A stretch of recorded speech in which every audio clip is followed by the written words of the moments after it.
We've seen in San Diego, right, over the last 4 years, rents have increased by 22%. Crazy number. Insane. But then that shows you, right, the rental market is hot. Right. So how do I get a piece of that?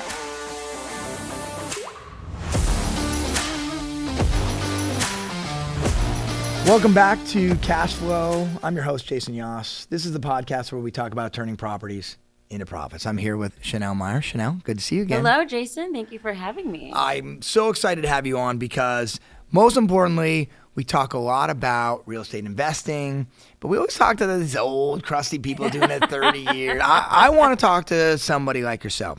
Fresh face. You've got your game going, but it's not like you've been doing this for 20 years. Right. And a lot of times, people who have been doing this forever, they don't understand how to properly communicate what it's like to get started. Absolutely. They're too far removed from all the good stuff. So I know you're with Compass, but talk to me a little bit about how you got into the space. Of course, yeah. So I'm with Compass, Chad Daniker and Associates, and I got my real estate license October 2023. Before that, I was always in the real estate realm. So I started out marketing for Sotheby's International Realty. Did that right at the height of the pandemic. Love that. So I saw some agents, right, having like the best times of their career, Really? You know, having record sales, all of these things. So it's exciting, right? I'm intrigued by it. But then after that, you know, you see that after like 2021 into 2022, those who succeeded had their businesses built out, right? You know, and so that's when I learned, okay, I don't just want to be a real estate agent. I want to be, you know, a business person, an entrepreneur, right, who can scale.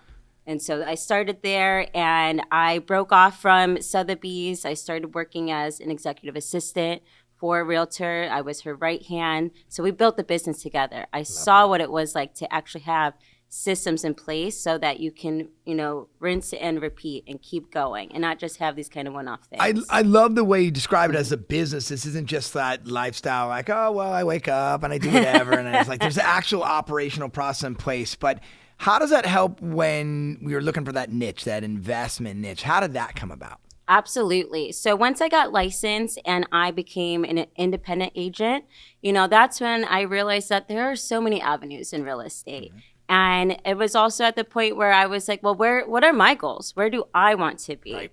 And that's when I said, you know, 2024 is the year that I purchased my first real estate investment. So then I had to learn for myself. Right.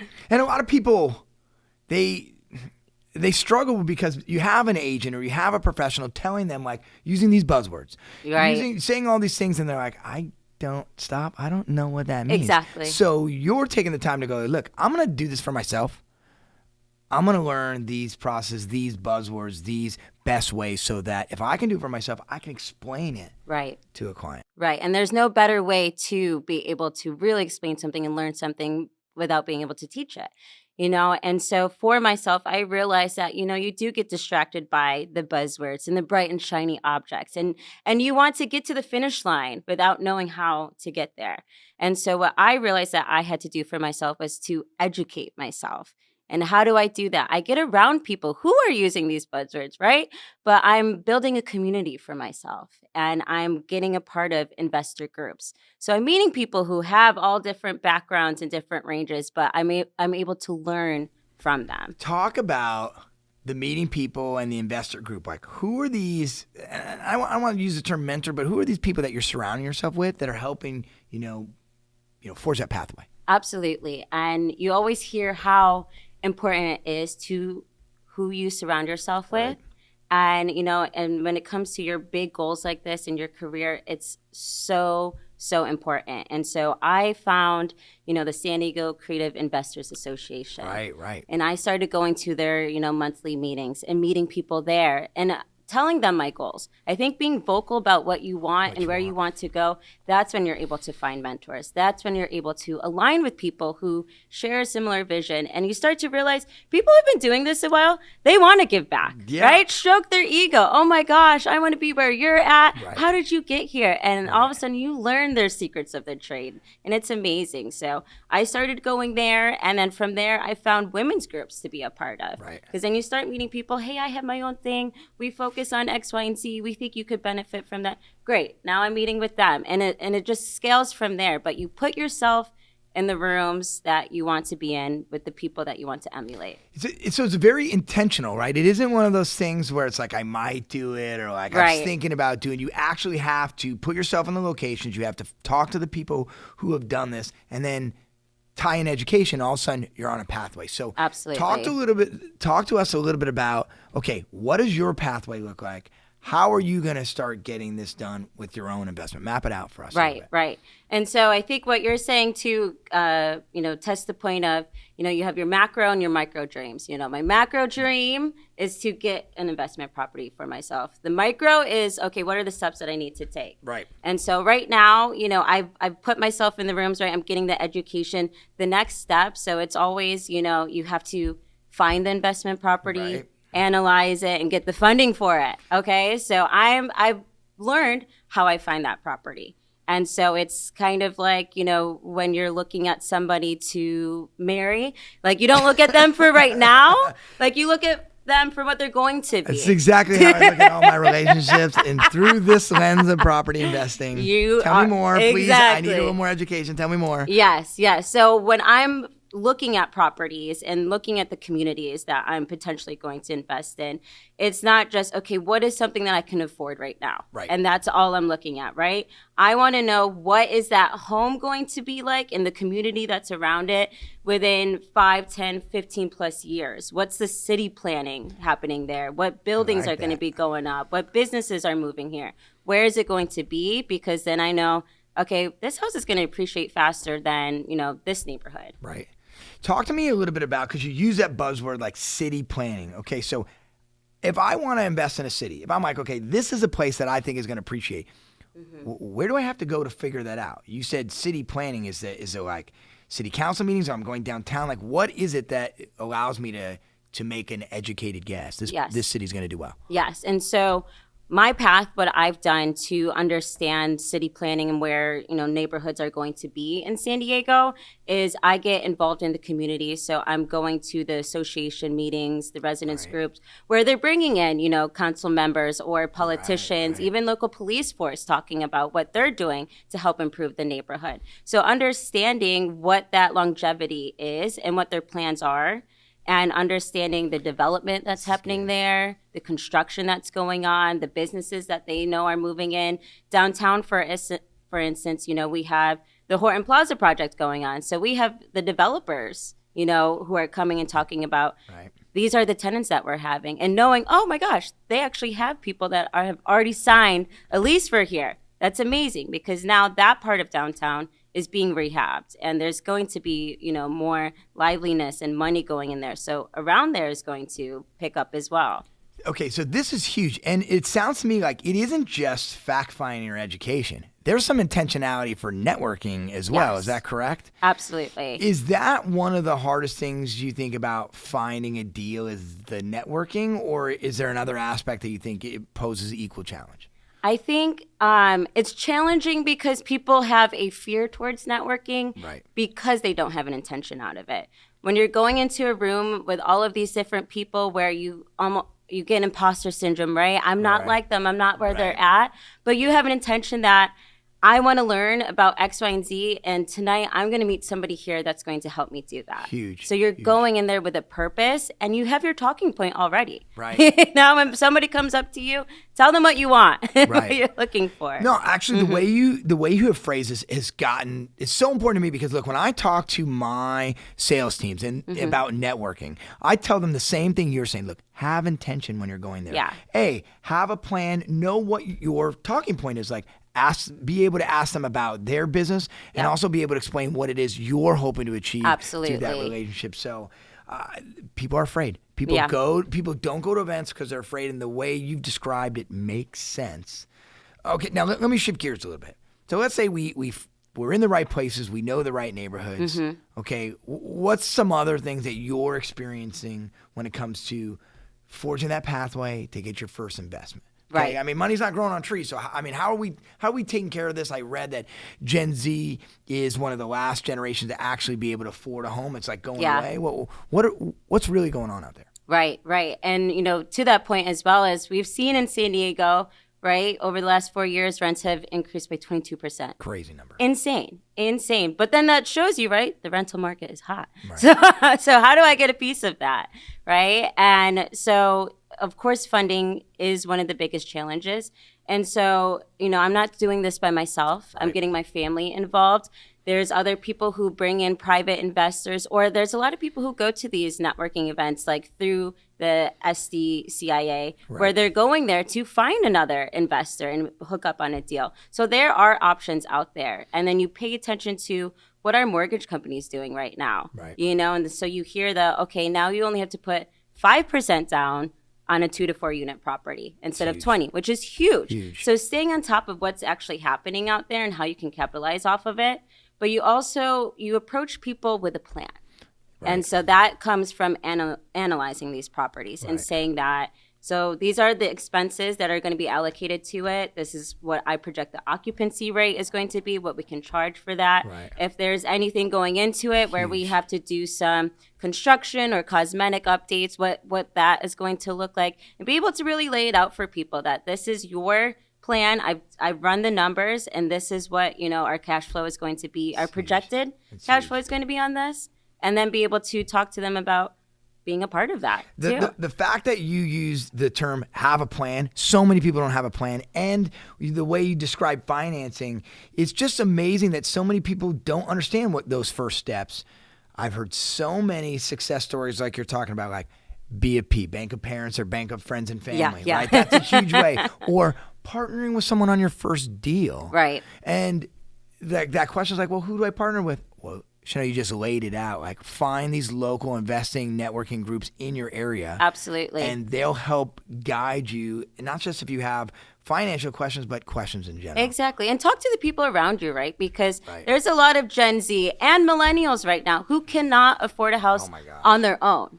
And so you think about, let's make a plan that we get the first house, right, in Southern California will most likely, not be your forever home. Right. So let's make this an investment property for us. And so now I'm bringing in, friends or family that, we're going to go in on this. Maybe we, rent out one and then rent out, or live in one, rent out the others. Have some sort of plan for what the next step is going to be once you start building that appreciation. Come back to that too a second, because that has been something I've heard a lot recently that maybe in the past wasn't an option, where you buy a property where you're living it and renting at the same time. Yes. Have you had reservations about, okay, I'm going to live in one room and I'm going to rent the others out? Or, I mean, that's a lot better than maybe, like, I'm going to live in one unit and rent the other unit. Talk to us a little bit about your thoughts on those. Yeah.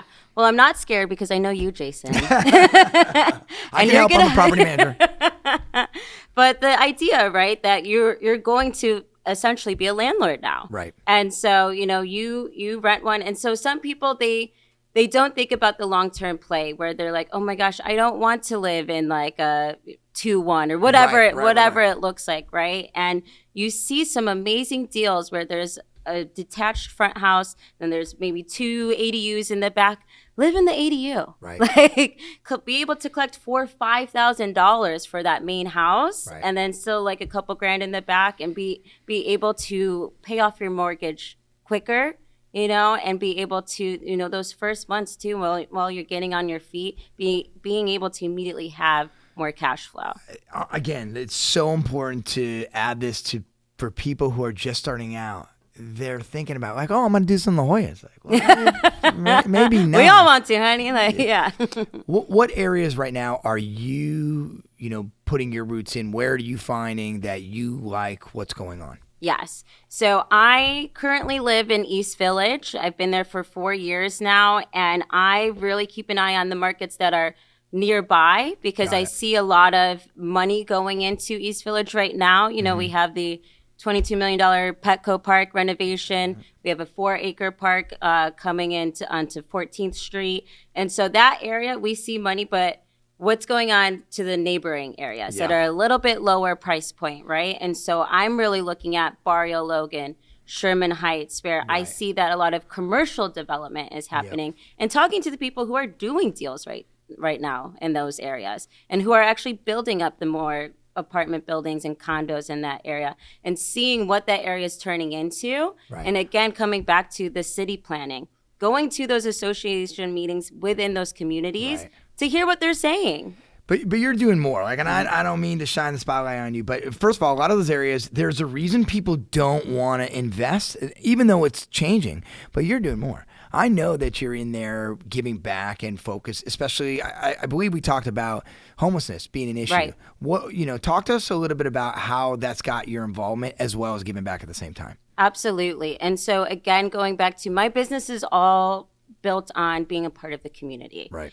And so for that, for me, being in East Village, working downtown, I see that homelessness is an issue. And it's also the clients that I'm working with who are thinking about investing into these areas and saying, that's a problem for me. Right. What is going on with this? What's the city doing for this? And because I'm so involved in the community and understanding the programs that are in place and where, they're trying to be in the next year, 2 years, and knowing that, those certain areas and pockets of downtown are being cleaned up. Right. And that there is resolution coming there. And so, another thing that I love to do is that my business is built on giving back. And so with every transaction that I do, a portion of that is donated to a charity or organization of my client's choice. If they don't have one, I have my organization that I volunteer with downtown. We're about breaking the cycle of homelessness in youth. And so being a part of that, again, knowing that, we're actively trying and being a part of that change is how I know that, areas are only going to improve. It's so good because, you think it's, second nature, but when you're giving back, everybody feels good. But, oh, by the way, not only are we helping others, we do get business out of it. There's nothing wrong with saying it. We do meet people that also want to invest. And, but they're wanting to invest in the area that we're working in. Yeah. So I love the way that you're being totally immersed in your community. I want to wrap with kind of this question. And, again, we started with it because I want to wrap with it. Yeah. Okay. Being I don't want to say newer agent because you're not new, but being someone who has not been in the real estate industry for forever, okay? What are some advice that you give to either your first-time investor or just that other newer agent coming in who also wants to get in that niche, that real estate investment niche? Right.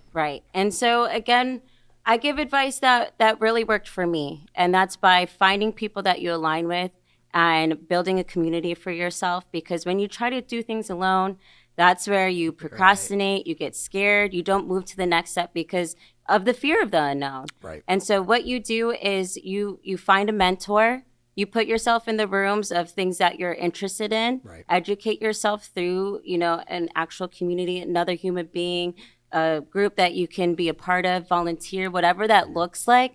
Find people that align with you and don't be scared to share your goals. I think that's how I've gotten so far because I know exactly what I want and I say it to the people, around me. And it's crazy how much further you go when you keep speaking that into existence and you find the missing pieces of the puzzle. I can't say enough. When you talk about, hey, this is my why, it's so huge. And the fact that you're willing to take it a step further and say, you need to say it in public. You need to tell other people. Absolutely. Because that's how you speak it into existence. I think that's excellent. And I'm really glad that you were able to come and kind of share some of that. I want to leave any lasting thoughts that you have for our new agents before we wrap it up. Yes. And like you said, is finding your why is the biggest, thing that you need to do when you are trying to build your business if you're thinking about getting into the real estate industry. Right. Because working for yourself, it's hard to get out of bed and do the things you don't want to do if you don't have a why that's pushing you. And so my why, is being able to give back to my community, being able to build generational wealth for, my future family. And so that is what's pushing me to do everything that I need to do. And I wouldn't have gotten, able to figure out my why if I didn't just immerse myself within community and put myself out there. Chanel. Honestly, such a great and refreshing conversation. I love to hear your perspective on what's working and how other people that are newer, to real estate investing can actually have success. So thank you for being on with us. For our audience, thank you for tuning in. Again, this is Cash Flow, the podcast where we talk about turning properties